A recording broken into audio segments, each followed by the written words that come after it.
आज मैं आप लोगों को हिंदी का एक वायरल पेपर बताने वाला हूं जो कि 18 फरवरी को यह पेपर आने वाला है। कोड है 801 डीबी कोड है मेरे प्यार, जो नोट कर लो कोड को। और यह पेपर है 70 नंबर का और आज मैं आप लोगों को 70 में बिल्कुल क्लियर करा देता हूं। सबसे पहला जो काम करना है मेरे प्यार, जो वो है आप लोगों का अनुक्रमांक, और यहाँ पे नाम अपने एडमिट कार्ड से देखकर सही से लिख लीजिएगा। और इस पेपर को हल करने के लिए आपके पास समय दिया गया है 3 घंटे 15 मिनट। 3 घंटे 15 मिनट के अंदर इस पेपर को सॉल्व करना होगा। यकीन मानिए 18 फरवरी को मेरे प्यारों जो आप लोगों का हिंदी का पहला पेपर है और आप लोगों का 95% मार्क्स बिल्कुल क्लियर है, समझ लीजिए। इस पेपर को आप लोग अच्छे तरीके से तैयार कर लें। नीचे जब आप बढ़ोगे नीचे आप लोगों को निर्देश देखने को मिलेगा। निर्देश पढ़ना बहुत ही ज्यादा कंपलसरी है। देखिए निर्देश में पहला निर्देश बोला है कि प्रारंभ के 15 मिनट परीक्षार्थियों को प्रश्न पत्र पढ़ने के लिए निर्धारित है। कह रहा है कि 15 मिनट आपको टाइम मिलेगा इस पेपर को पढ़ने के लिए और 3 घंटे में इस पेपर को सॉल्व करना होगा। तो ये काम पहले कर लेना है आप लोगों को कि जब 18 फरवरी को ये पेपर मिले तो सबसे पहले सारे के सारे प्रश्नों को अच्छे से पढ़ लीजिएगा और ट्रिक लगा लीजिएगा कि कौन सा प्रश्न आप लोगों को बिल्कुल करेक्ट याद है, और उन प्रश्नों को सबसे पहले आप लोगों को करना है। इसके बाद दूसरा है कि प्रश्न पत्र 2 खंडों में खंड अ तथा खंड ब में विभाजित है। यह पेपर जो है 2 खंडों में बना हुआ है। एक तो आएगा खंड अ, दूसरा आएगा खंड ब। 2 खंडों में यह पेपर जो है विभाजित है। तीसरा है कि प्रश्न पत्र के खंड अ में बहुविकल्पीय प्रश्न है जिसमें सही विकल्प का चयन करके OMR शीट पर नीले अथवा काले बॉल पॉइंट पेन से सही विकल्प वाले गोले को पूर्ण रूप से काला करें। कह रहा है कि खंड अ में बहुविकल्पीय प्रश्न है। कितने? 20 वो विकल्पीय प्रश्न है, उनका उत्तर आपको OMR शीट पे देना होगा। आप नीले पेन का यूज कर सकते हो या काले पेन का यूज कर सकते हो। रंगने के लिए पेन आपका बॉल पॉइंट पेन होना चाहिए। जेल वाली पेन का इस्तेमाल बिल्कुल आप लोगों को नहीं करना है। इसके बाद है चौथा कि खंड अ में बहुविकल्पीय प्रश्न हेतु प्रत्येक प्रश्न के लिए 1 अंक निर्धारित है। कह रहा है कि एक प्रश्न 1 नंबर के लिए पूछा जाएगा बहुविकल्पीय का, मतलब कि 20 बहुविकल्पीय प्रश्न पूछा है 20 नंबर के लिए। क्लियर है मेरे प्यारे बच्चों? चलिए आगे बढ़ते हैं। अगला देख लीजिए 5वां। कह रहा है कि प्रश्न पत्र के खंड अ के प्रश्न हेतु 1 घंटा तथा खंड ब के प्रश्नों को हल करने हेतु 2 घंटे का समय निर्धारित है। कह रहा है कि खंड अ जिसमें 20 बहुविकल्पीय प्रश्न है उसको हल करने के लिए 1 घंटे का समय दिया गया है, और कह रहा है कि खंड ब को हल करने के लिए 2 घंटे का समय दिया गया है। तो क्या आपको लगता है कि 20 बहुविकल्पीय प्रश्न हल करने के लिए आपको 1 घंटा का समय लगेगा? नहीं मेरे प्यारे बच्चों, आप 5 मिनट के अंदर सारे के सारे ऑब्जेक्टिव क्वेश्चन का जवाब दे पाओगे। बाकी जितना भी टाइम आपके पास बचेगा पूरा का पूरा खंड ब में लगा दीजिएगा हल करने के लिए। लास्ट निर्देश है कि प्रत्येक प्रश्न के सम्मुख उनके निर्धारित अंक दिए गए हैं। मतलब कि हर एक प्रश्न के आगे लिखा हुआ मिलेगा कि प्रश्न 1 नंबर का है, 2 नंबर का है, 4 नंबर का है कि 6 नंबर का है। जितना भी नंबर का कोई भी प्रश्न होगा उसके सामने लिखा हुआ मिलेगा। तो मेरे प्यारे बच्चों बिल्कुल कम समय में पूरा का पूरा निर्देश पढ़ के मैंने आप लोगों को समझा दिया और पेपर इधर से स्टार्ट हो रहा है। मैं पेपर आप लोगों को दिखाता हूं। चलिए देखिए पेपर आप लोगों का यहां से स्टार्ट है। सबसे पहले आया है खंड अ, और खंड अ में सबसे पहले दिया है बहुविकल्पीय प्रश्न है। देखिए पहला प्रश्न क्या बोला है, बहुत ही ज्यादा सिंपल प्रश्न है। कई बार इस प्रश्न को मैं करा चुका हूं, वही प्रश्न आया एग्जाम में। कह रहा है कि चिंतामणि के रचयिता है। 1 नंबर के लिए प्रश्न है और ये बात सबको मालूम है कि चिंतामणि की जो रचयिता है मेरे प्यारे बच्चों आचार्य रामचंद्र शुक्ल जी है। ऑप्शन नंबर सी आप लोगों को दिख रहा है, यही जो होगा बिल्कुल करेक्ट आंसर हो जाएगा। कितना सिंपल प्रश्न पहला ही पूछा है कि चिंतामणि के रचयिता आचार्य रामचंद्र शुक्ल जी है। इसके बाद देखिए दूसरा प्रश्न है कि पंच परमेश्वर कहानी के लेखक है। 1 नंबर के लिए प्रश्न है। तो पंच परमेश्वर कहानी के लेखक इन चारों ऑप्शनों में से कौन है? तो वो है आपके प्रेमचंद्र जी। देखिए पंच परमेश्वर और प्रेमचंद्र जी, इस तरह ट्रिक आप बना सकते हो। प से पंच, प से प्रेमचंद्र, इस तरह ट्रिक बनाकर इसको याद कर लो कि पंच परमेश्वर कहानी के लेखक कौन है? प्रेमचंद्र जी है। इसके बाद है आप लोगों का तीसरा प्रश्न। कह रहा है कि जयशंकर प्रसाद का नाटक नहीं है। मतलब कि 1 नंबर के लिए प्रश्न है, 4 नाटक दिया हुआ है, बताना है कि जयशंकर प्रसाद का नाटक इन चारों ऑप्शन में से कौन नहीं है। तो वह आपके लहरों के राजहंस। लहरों के राजहंस जो है वो जयशंकर प्रसाद का नाटक नहीं है। बाकी आपका ध्रुव स्वामी, चंद्रगुप्त, स्कंदगुप्त, ये सभी जो है वो जयशंकर प्रसाद का नाटक है। क्लियर है? समझ में आ गया? याद कर लो मेरे प्यारे, ये एक प्रश्न आपको छोड़ना नहीं है। चौथा प्रश्न है कि शेखर एक जीवनी उपन्यास के लेखक है। 1 नंबर के लिए प्रश्न है। तो शेखर एक जीवनी उपन्यास के लेखक कौन है? अज्ञेय जी। कौन है? अज्ञेय जी। डी वाला ऑप्शन जो होगा बिल्कुल करेक्ट आंसर हो जाएगा। आगे बढ़ते हैं अगले प्रश्न की तरफ। प्रश्न संख्या 5वां कह रहा है कि अपनी खबर आत्मकथा है। 1 नंबर के लिए प्रश्न है। तो अपनी खबर आत्मकथा है। किनकी आत्मकथा है मेरे प्यार? जो अपनी खबर, तो वह है आपके पांडे बेचन शर्मा उग्र की। ए वाला ऑप्शन जो होगा बिल्कुल राइट आंसर हो जाएगा। आगे बढ़ते हैं प्रश्न संख्या 6 कह रहा है भूषण किस युग के कवि है। 1 नंबर के लिए प्रश्न है। तो भूषण की अगर हम बात करें तो भूषण जो है रीतिकाल युग के कवि है, इसलिए बी वाला ऑप्शन जो होगा बिल्कुल राइट आंसर हो जाएगा, रीतिकाल। आगे बढ़ते हैं प्रश्न संख्या 7वां।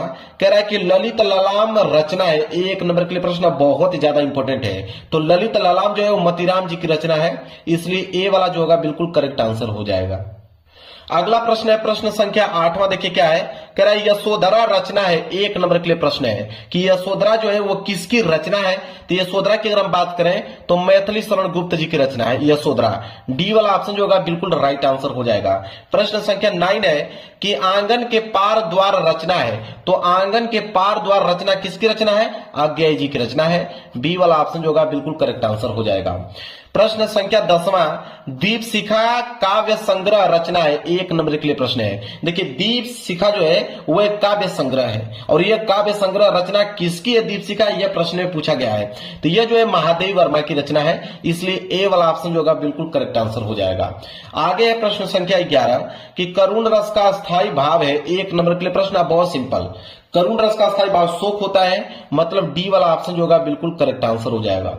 आगे बढ़ते हैं प्रश्न संख्या 12 की तरफ। कह रहा है कि चरण कमल बंदो हरिराई, कह रहा है उपयुक्त पंक्ति में अलंकार है, मतलब किस अलंकार का उदाहरण है चरण कमल बंदो हरिराई। तो ये तो रूपक अलंकार का उदाहरण है, इसलिए सी वाला ऑप्शन जो होगा बिल्कुल राइट आंसर हो जाएगा। आगे बढ़ते हैं अगला प्रश्न की तरफ। प्रश्न संख्या 13 कह रहा है कि यह सममात्रिक छंद है, इसमें 4 चरण होते हैं और प्रत्येक चरण में 24 मात्राएं होती हैं और 11 और 13 मात्राओं पर यति होती है।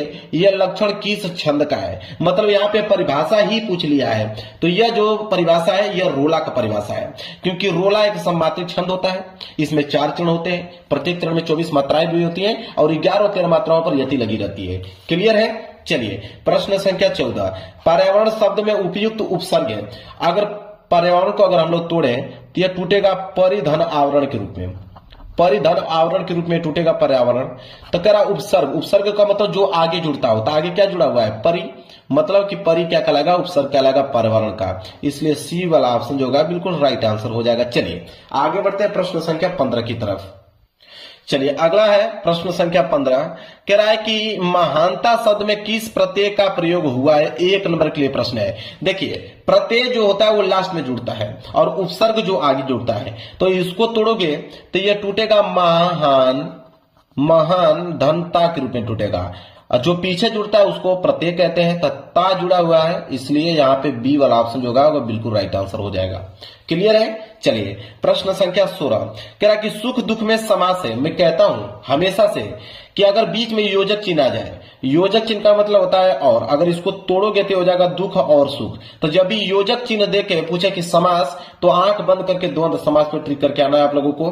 डी वाला ऑप्शन जो होगा बिल्कुल राइट आंसर हो जाएगा। 1 नंबर यहां से भी क्लियर हो गया। चलिए प्रश्न संख्या 17 देख लीजिए क्या है। प्रश्न संख्या 17 है कि निम्नलिखित में से अग्नि का पर्यायवाची नहीं है, 1 नंबर के लिए प्रश्न है। तो अग्नि का पर्यायवाची शब्द तो अनिल नहीं है, अनिल जो है अग्नि का पर्यायवाची शब्द नहीं है, बाकी आपका अनल, पावक, ज्वाला ये सब जो है अग्नि का पर्यायवाची शब्द है, इसलिए बी वाला जो होगा बिल्कुल राइट आंसर हो जाएगा। प्रश्न संख्या 18, अध्यापक द्वारा कक्षा का जायजा लिया गया, वाक्य में प्रयुक्त वाच्य, इसमें वाच्य पूछा है, 1 नंबर के लिए प्रश्न है, तो इसका राइट आंसर हो जाएगा कर्मवाच्य, क्योंकि अध्यापक का कर्म ही होता है कि वह कक्षा का जायजा ले। क्लियर है। बी वाला ऑप्शन जो होगा बिल्कुल राइट आंसर हो जाएगा। चलिए और आगे है, तो यह मेरा पसंदीदा रेस्तरां है। अब यह के नीचे क्या किया गया, अंडरलाइन किया गया है। अब बताना कि यह जो है वो है क्या। तो यह की अगर हम बात करें तो वह एक सर्वनाम, निश्चयवाचक और पुल्लिंग और एकवचन है, इसलिए बी वाला जो होगा बिल्कुल राइट आंसर हो जाएगा। 1 नंबर यहां से भी आप लोगों का क्लियर हो गया। लास्ट प्रश्न बहुविकल्पीय का मेरे प्यारे बच्चों, कि तद मतलब स्त्रीलिंग शब्द का सप्तमी विभक्ति बहुवचन का रूप होगा। देखिए तद जो है स्त्रीलिंग शब्द है और इसका आपको बताना है कि सप्तमी विभक्ति और बहुवचन का रूप क्या होगा। ठीक है, तो इसका जो सप्तमी विभक्ति और बहुवचन का रूप होगा तासु। क्या होगा, तासु होगा। बी वाला जो होगा बिल्कुल करेक्ट आंसर हो जाएगा। 1 नंबर यहां से भी आप लोगों का फिक्स हो गया। तो बिल्कुल कम समय में मेरे प्यारे बच्चों 20 के 20 बहुविकल्पीय प्रश्न का उत्तर मैंने बता दिया और 20 में 20 आप लोगों को बिल्कुल सही करके आने हैं, एक भी प्रश्न छोड़ना नहीं मेरे प्यारे बच्चों। अब यहां से स्टार्ट करेंगे हम लोग खंड ब। चलिए देखिए यहां से स्टार्ट हो गया आप लोगों का खंड ब, और खंड ब जो है उसमें वर्णनात्मक प्रश्न दिए गए। प्रश्न संख्या 21, 20 के बाद आएगा प्रश्न संख्या 21वां। देखिए क्या बोला है कि निम्नलिखित गद्यांशों में से किसी एक का गद्यांश पर आधारित सभी प्रश्नों के उत्तर दीजिए। अब एक गद्यांश आ गया, कितने नंबर के लिए पूछा है? 6 नंबर के लिए गद्यांश दिया हुआ है और यहाँ पे ऑप्शन 2 है। एक आपका क वाला है, कह रहा है कि क वाला नहीं कर पाओगे तो अथवा करके आपको ख वाला दिया गया है, तो दोनों में से कोई एक आप कर सकते हो जो आपको याद हो। मैं आपको उत्तर दोनों का बता देता हूं, आप देख लेना, जो आसान लगेगा उसको याद करके जाइएगा, वही एग्जाम में करके आइएगा। तो चलिए देखते हैं, पहले क वाला देखेंगे। क वाला क्या है कि अश्वारोही पास आया, ममता ने रुक रुक कर कहा, मैं नहीं जानती कि वह शहंशाह था या साधारण मुगल, पर एक दिन इसी झोपड़ी के नीचे वह रहा। मैंने सुना था कि वह मेरा घर बनवाने की आज्ञा दे चुका था। मैं आजीवन अपनी झोपड़ी के खोदे जाने के डर से भयभीत रही। भगवान ने सुन लिया, मैं आज इसे छोड़े जाती हूँ। अब तुम इसका मकान बनाओ या महल, मैं अपने चीर विश्राम गृह में जाती हूँ। अब मेरे प्यारों, इसके नीचे 3 प्रश्न है। पहला है कि उपयुक्त गद्यांश का संदर्भ लिखिए, 2 नंबर मिलेगा। चलिए इसका संदर्भ देखते हैं। तो देखिए मेरे प्यारों, प्रश्न संख्या 21 में हम लोग क वाला कर रहे हैं और क में भी पहला प्रश्न कर रहे हैं और उसका उत्तर है संदर्भ। तो हम लोग पहले संदर्भ हेडिंग डालेंगे, लिखेंगे कि प्रस्तुत गद्यांश हमारी पाठ्य पुस्तक हिंदी के गद्य खंड में संकलित ममता नामक कहानी से लिया गया है। इसके लेखक कौन है? जयशंकर प्रसाद जी हैं। मेरे प्यार बच्चों, किस चैप्टर से लिया गया है? ममता चैप्टर से लिया गया है। इसके लेखक कौन है? जयशंकर प्रसाद जी हैं। बस मात्र 2 ही चीजों का ध्यान रखना है, किस चैप्टर से लिया गया है, इसके लेखक कौन है। ये हो गया आप लोगों का संदर्भ, बिल्कुल यहां से क्लियर, 2 नंबर आपका मिल गया। इसके बाद दूसरा प्रश्न है, गद्यांश के रेखांकित अंश की व्याख्या कीजिए, 2 नंबर। जहां तक अंडरलाइन किया गया है, तो अंडरलाइन तो यहां तक किया गया है, यहां से स्टार्ट है, यहां पे समाप्त है कि मैं आजीवन अपनी झोपड़ी के खोदे जाने के डर से भयभीत रही। भगवान ने सुन लिया, मैं आज इसे छोड़े जाती हूं, तो अब तुम इसका मकान बनाओ या महल में अपने चीर विश्राम गृह में जाती हूं। इसका मैं व्याख्या करना है। चलिए इसका व्याख्या नोट कीजिए। देखिए दूसरा, इसका व्याख्या लिखेंगे कि प्रस्तुत गद्यांश में लेखक जयशंकर प्रसाद जी कहते हैं, क्या कहते हैं जयशंकर प्रसाद जी, कि जब घुड़सवार ममता के पास आकर रुका तो ममता ने उसे घुड़सवार से बताया कि मैं यह नहीं जानती कि वह व्यक्ति कौन था, लेकिन मैंने सुना था कि वह व्यक्ति अपने अधिकारियों को यह आदेश दे रहा था कि झोपड़ी को तोड़कर एक अच्छा सा मकान बनवा दिया जाए। मैंने जिस दिन से उसकी यह बात सुनी थी, तब से अपनी झोपड़ी के टूटने के डर से भयभीत रही। जिस झोपड़ी में मैंने अपने जीवन के इतने बरस गुजारे हैं, वह न जाने कब टूट जाएगी और मैं बेघर हो जाऊंगी। किंतु ईश्वर ने मेरी प्रार्थना सुन ली। अब तक मेरी झोपड़ी सुरक्षित रही। अब जबकि मृत्यु निकट है और मैं अपनी झोपड़ी को छोड़कर ईश्वर की शरण में जा रही हूं, तब यहां चाहे मकान बनाओ या महल। क्लियर है? बिल्कुल डिटेल में अपनी भाषाओं में मैंने इस व्याख्या को व्यक्त किया है। तो इस तरह आप लोगों को लिखना है, 2 नंबर आपका मिल जाएगा। एक प्रश्न और है तीसरा, कि ममता के आजीवन भयभीत रहने का क्या कारण था, 2 नंबर इसमें मिलेगा। तो इसका हम लोग उत्तर लिखेंगे तीसरे का, कि ममता आजीवन अपनी झोपड़ी के खोदे जाने के भय से भयभीत रही। मतलब खोदे जाने के भय से भयभीत रही। बस 2 नंबर आप लोगों को मिल जाएगा। पूरा का पूरा तीनों प्रश्नों का उत्तर डिटेल में मैंने बता दिया, नोट कर लो, 6 नंबर मिल जाएगा। अगर ये प्रश्न नहीं करना चाहते हो, क वाला अगर गद्यांश आप नहीं करना चाहते हो, कोई दिक्कत नहीं है, आप ख वाला कर सकते हो। ख वाला क्या है कि कितना जीवन बरस पड़ा है इन दीवारों पर, जैसे फसाने अजायब का भंडार खुला पड़ा हो। कहानी से कहानी बनती चली गई। बंदरों की कहानी, हाथियों की कहानी, हिरणों की कहानी, कहानी क्रूरता और भय की, दया और त्याग की। जहां बेरहमी है वहीं दया का भी समुद्र उमड़ पड़ा है। जहां पाप है वहीं क्षमा के सोता फूट पड़ा है। राजा और कंगले, विलासी और भिक्षु, नर और नारी, मनुष्य और पशु, सभी कलाकारों के हाथे सिरसते चले गए हैं। हैवान की हैवानी को इंसान की इंसानियत से कैसे जीता जा सकता है, कोई अजंता में जाकर देखे। बुद्ध का जीवन 1000 धाराओं में होकर बहता है, जन्म से लेकर निर्माण तक। उनके जीवन की प्रधान घटनाएं कुछ ऐसे लिख दी गई है कि आंखें अटक जाती है, हटने का नाम नहीं लेती हैं। ठीक है, यह दिया हुआ है आपका गद्यांश। इसके नीचे भी 3 प्रश्न में दिखाता हूं आप लोगों को। देखिए पहला प्रश्न है कि उपयुक्त गद्यांश का संदर्भ लिखिए, 2 नंबर मिलेगा। तो चलिए इसका संदर्भ देख लेते हैं। तो देखिए ख का संदर्भ लिखिए कि प्रस्तुत गद्यांश हमारी पाठ्य पुस्तक हिंदी के गद्य खंड में संकलित अजंता नामक पाठ से है, जिसके लेखक डॉक्टर भगवत शरण उपाध्याय जी हैं। मतलब अजंता चैप्टर से लिया गया है, इसके लेखक डॉक्टर भगवत शरण उपाध्याय जी हैं। बस इतना पॉइंट लिखना है, 2 नंबर आप लोगों का क्लियर हो गया। अब मेरे प्यारों को देखिए दूसरा प्रश्न है यहाँ पे कि गद्यांश के रेखांकित अंश की व्याख्या कीजिए, 2 नंबर मिलेगा। जहां तक अंडरलाइन किया गया था, मैं अंडरलाइन दिखाता हूं आप लोगों को। तो देखिए अंडरलाइन यहां तक किया गया है कि कितना जीवन बरस पड़ा है इन दीवारों पर, जैसे फसाने अजायब जा भंडार खुला पड़ा हो।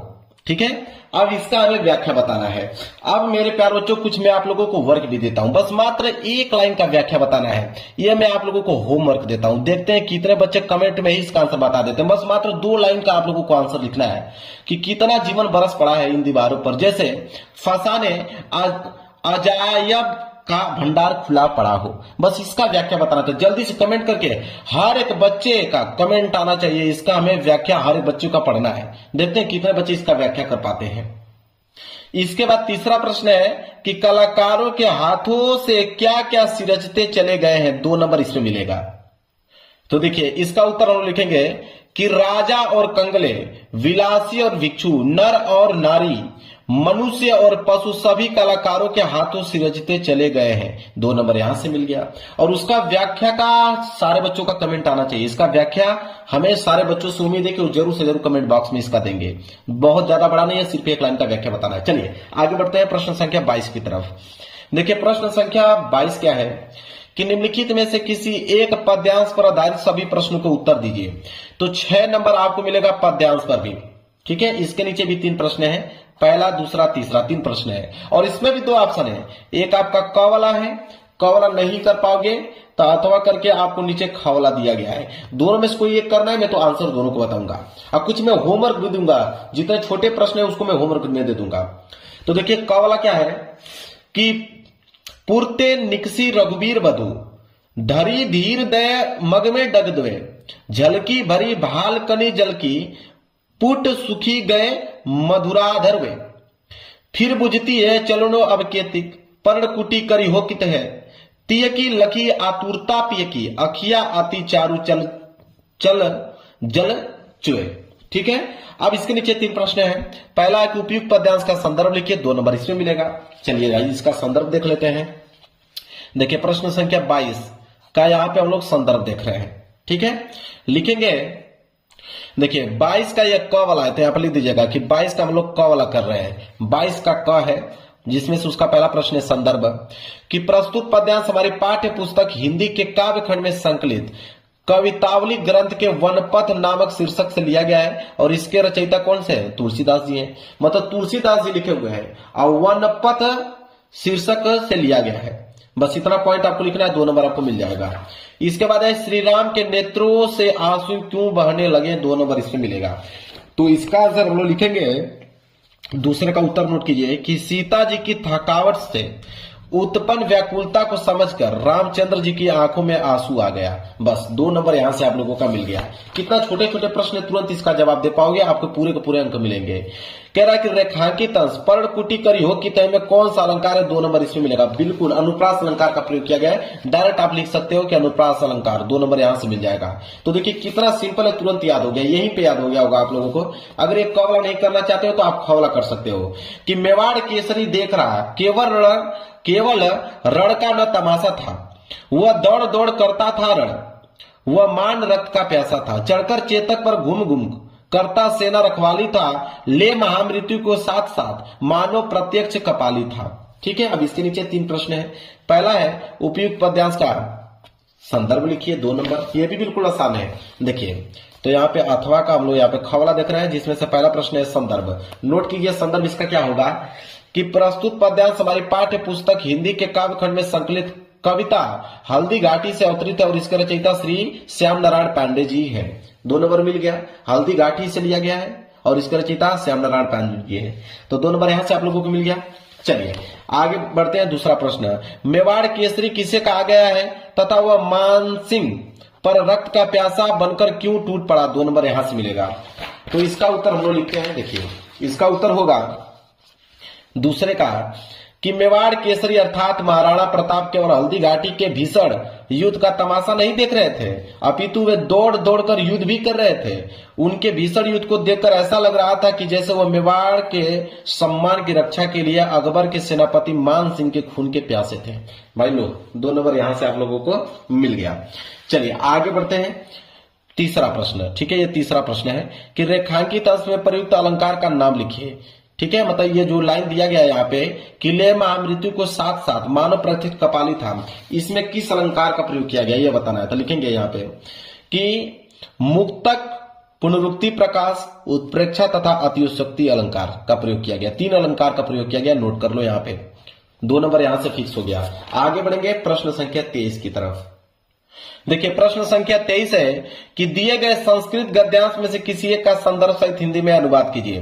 5 नंबर मिलेगा। आप संस्कृत का गद्यांश आ गया, तो इसमें भी एक क वाला दिया गया है, क वाला नहीं कर पाओगे तो अथवा करके आप लोगों का ख वाला दिया गया है। 5 नंबर मिलेगा। 2 नंबर संदर्भ पे, 3 नंबर हिंदी अनुवाद पे मिलता है। तो पहले क वाला को देखते हैं। क वाला है कि ऐसा नगरी भारतीय संस्कृति वाला, देखिए यहां से लेके यहां तक है। ठीक है, यहां से लेके यहां तक है। इसका हमें संदर्भ सहित हिंदी में अनुवाद बताना है। तो चलिए देखिए कैसे लिखेंगे संदर्भ सहित हिंदी में अनुवाद। तो 23वें का क संदर्भ लिखिए कि प्रस्तुत गद्यांश हमारी पाठ्य पुस्तक हिंदी के संस्कृत खंड में संकलित वाराणसी पाठ से उद्धृत है, मतलब वाराणसी चैप्टर से लिया गया है। सिंपल।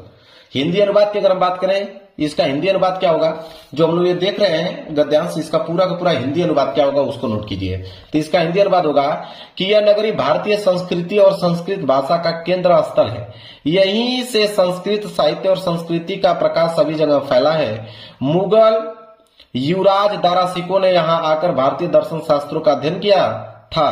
वह अनेक ज्ञान से इतना प्रभावित हुआ, वह उनके ज्ञान से इतना प्रभावित हुआ था कि उसने इन उपनिषदों का जो अनुवाद है वो फारसी भाषा में करवाया। बस यहां से 2 नंबर और यहां से 3 नंबर, टोटल 5 नंबर मिल गया।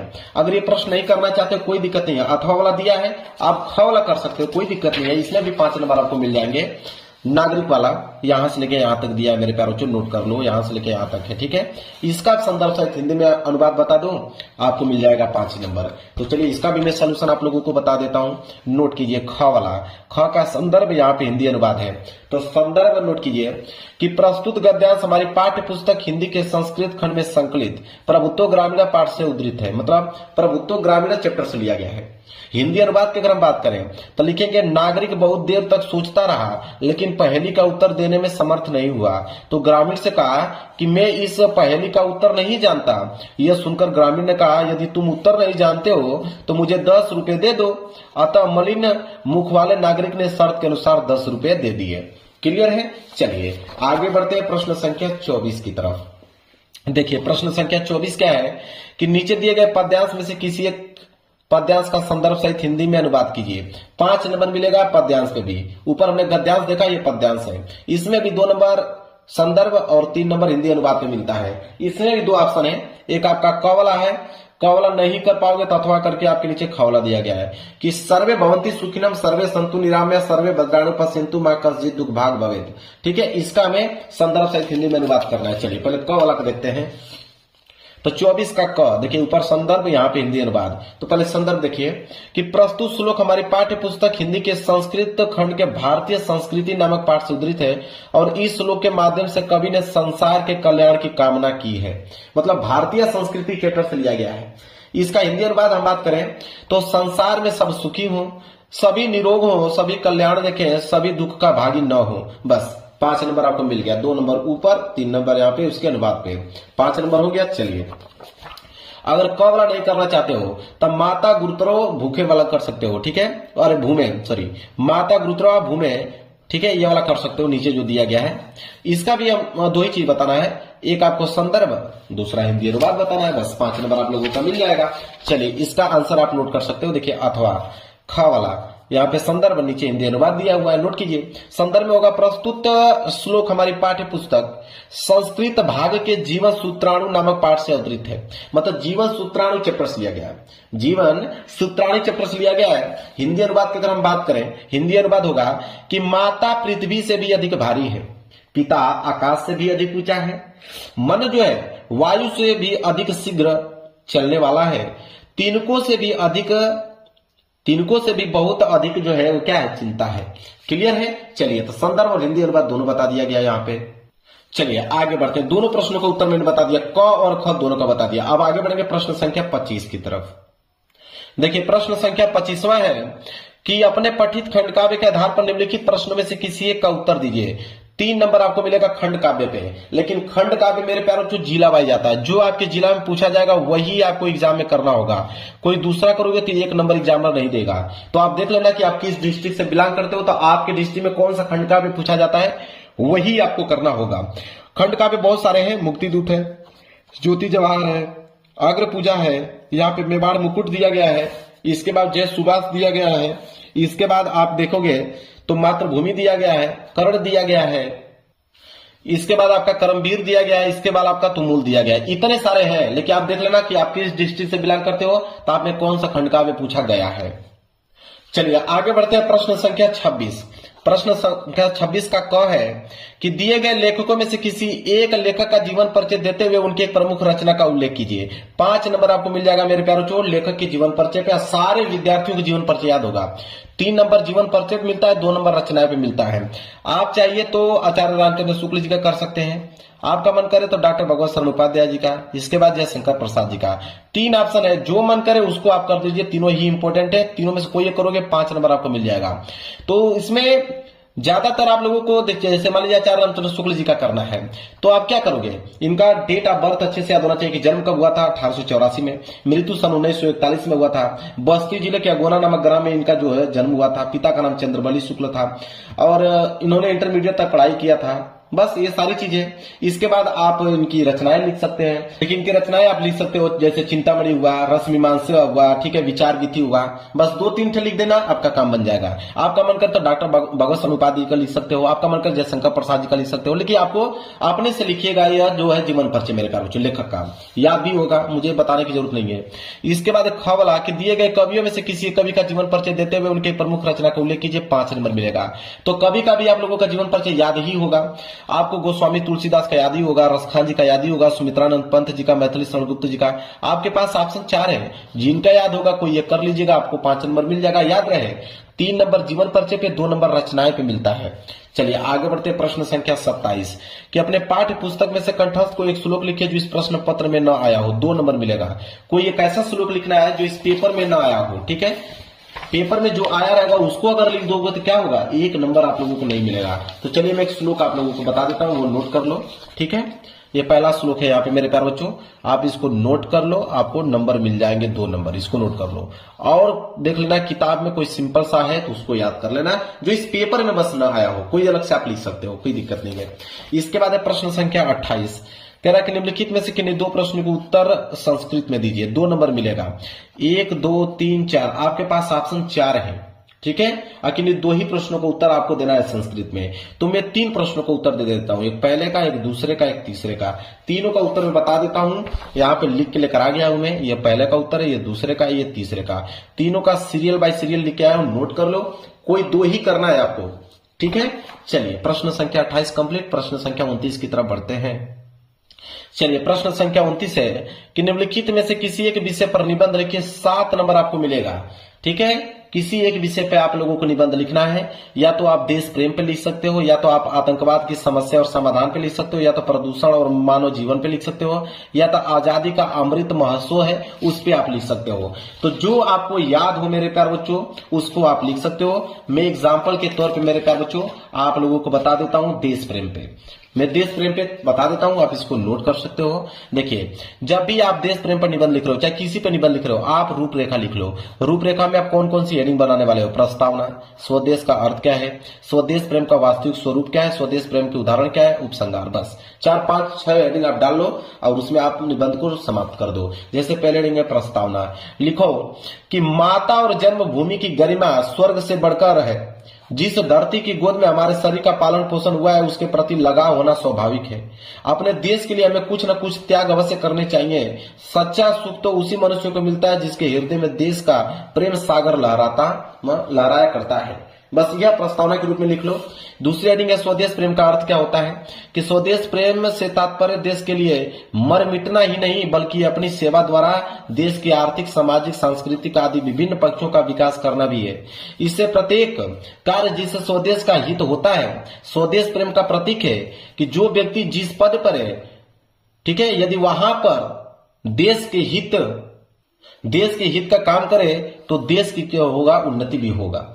फिर तीसरा हेडिंग है स्वदेश प्रेम का वास्तविक स्वरूप क्या है। लिखो स्वदेश प्रेम हमें अपने देश को आगे बढ़ाने तथा दूसरे देशों से अपनी रक्षा करने के लिए ढाल का काम करता है। वह हमें त्याग एवं बलिदान का पाठ पढ़ाता है। देश की सुरक्षा के साथ वहां की सामाजिक एवं सांस्कृतिक सुरक्षा की ओर ध्यान दिलाता है।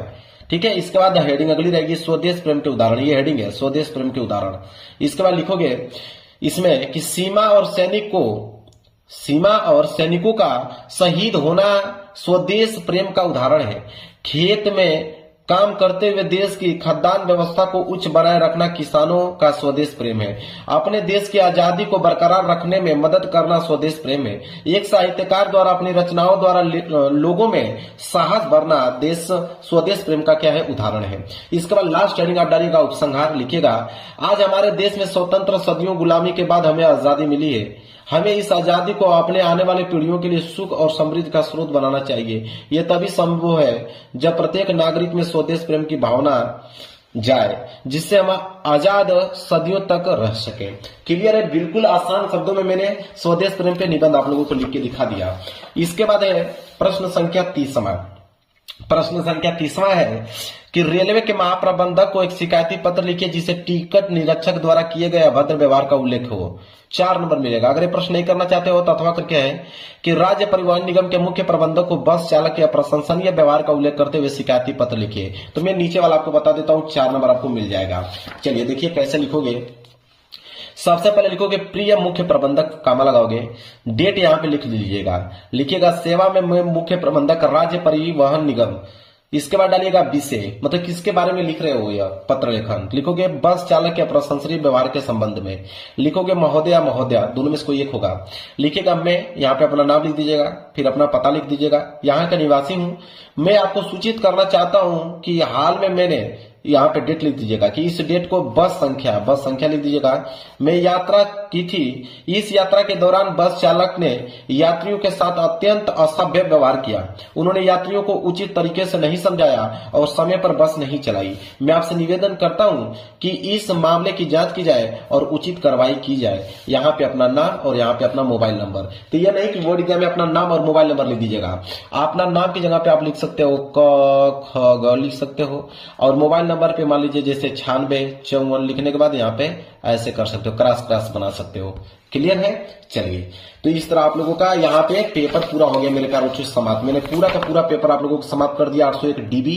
अगर आपको भी 70 में 70 नंबर लाना है 18 फरवरी को, तो मेरे प्यारे बच्चों इस पेपर को तैयार कर लो। मेरे पास जो 100% ये पेपर बनेंगे और यहाँ से आप सारे के सारे प्रश्नों को उत्तर देकर आने वाले हो। वीडियो को लाइक कर देना, चैनल पर नए हो तो चैनल को जरूर सब्सक्राइब कर लेना। मिलेंगे प्यार से नेक्स्ट वीडियो में, तब तक के लिए धन्यवाद।